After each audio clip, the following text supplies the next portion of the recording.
Hello everyone, and welcome to my Days of Our Lives Today channel. I hope everyone is having a wonderful day. Before we begin, please hit the subscribe button and give this video a thumbs up.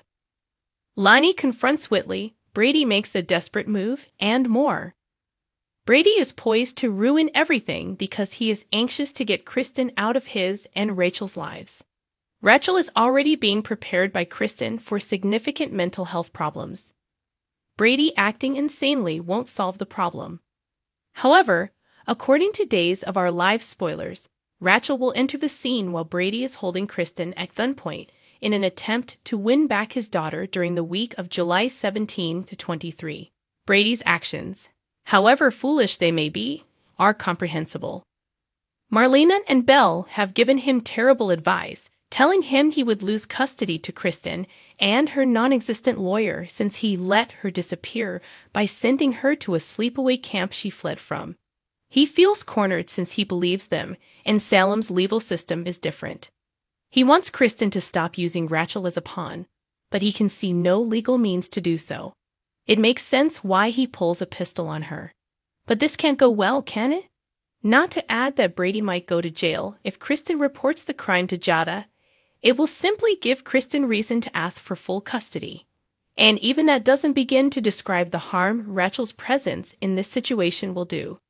The most infuriating aspect of this is that if someone had bothered to parent Rachel properly, it could have all been avoided. Brady will occasionally give her a half-hearted command to go to her room and then reassure her that he isn't upset. When Rachel misbehaves, she needs to feel the resentment and disappointment of adults. She also needs to know the real story behind Kristen and the reasons why she and Brady can never live together again. There are ways to handle this that are sympathetic, encouraging, and set clear boundaries at the same time, but no one is doing that, which has given Kristen with plenty of room to influence her. Now that both of her parents have used violence against one another, Kristen can utilize this most recent transgression to increase her control over Rachel.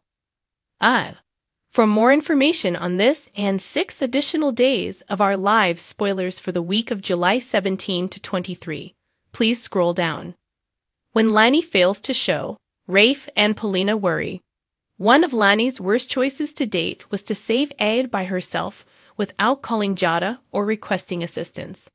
Most likely, Abe has forgotten who Lani is. He's also under a lot of sedation and has a body and soul dream. There is no way Lani is going to accomplish this before Whitley gets home and kidnaps her as well. That's terrible news for Lani because she has to report back to prison soon.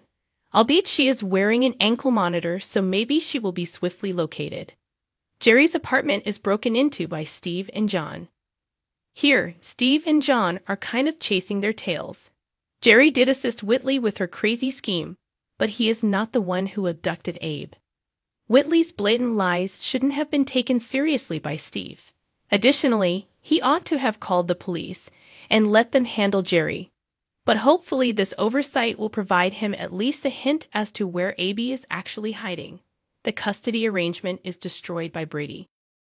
After signing the contract and getting Rachel back, Brady ought to have torn it up.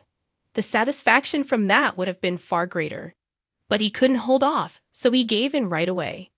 Because Rachel is still absent, Kristen now has the upper hand. It makes sense why Brady would opt to shoot her. Jada and Belle become friends amid the hunt for Rachel. Given that Jada is Eric's ex-girlfriend and Belle is his half-sister, this could be intriguing. Hopefully, they'll talk about something other than whether Eric made a mistake by leaving Jada. Even yet, it's been a while since these two characters have interacted. And it's always entertaining when strangers wind up working together. After Kristen reports Brady's threat, he is in danger. Naturally, Kristen will make it seem like she was the innocent victim. Brady's actions were aggressive and illegal, but they weren't entirely unprovoked. But he ought to suffer some repercussions for what he did. But Kristen, who took her daughter hostage, ought to as well. What about Rachel, who is unlikely to be asked by the police why she fled and who instructed her to hide in the mansion? Maggie overhears Justin and Bonnie discussing keeping Sarah's identity a secret. The announcement of Sarah's pregnancy should be made by her, not by Bonnie and Justin. However, as they were forced to adhere to the tiresome cliché of discussing it in Maggie's home, they will be forced to tell her when she walks in on them. Will Sarah return to Salem after the word has spread? Moving Xander back to Sarah and away from Chloe might not be a bad idea now that Philip is on his way home. Sloane and Eric move significantly. Eric and Sloane's decision to try for a child represents a significant first step. It's not a big deal to check the results of their pregnancy test. Spoilers state the test will turn out to be positive. Sloane is now the third pregnant woman in Salem as a result. Most likely, one of these infants will be lost, or all of these infants, while being conceived at various times, will miraculously trade places at birth. What will happen if Eric finds out that Sloane used her own DNA rather than his for the paternity test, or that Nicole gave birth to Eric's child? Marlena divulges some information concerning Whitley. Whitley was formerly Marlena's patient, which she will disclose to Kayla. Undoubtedly, Kayla is disappointed that she is unable to disclose more due to doctor-patient confidentiality. But if she admits that she's Whitley's doctor, there will be a lot of pressure on her to say more because she could know why Whitley stole Abe and what she should do next. Thanks for watching if you like this video. So please don't forget to subscribe my channel and don't miss any update.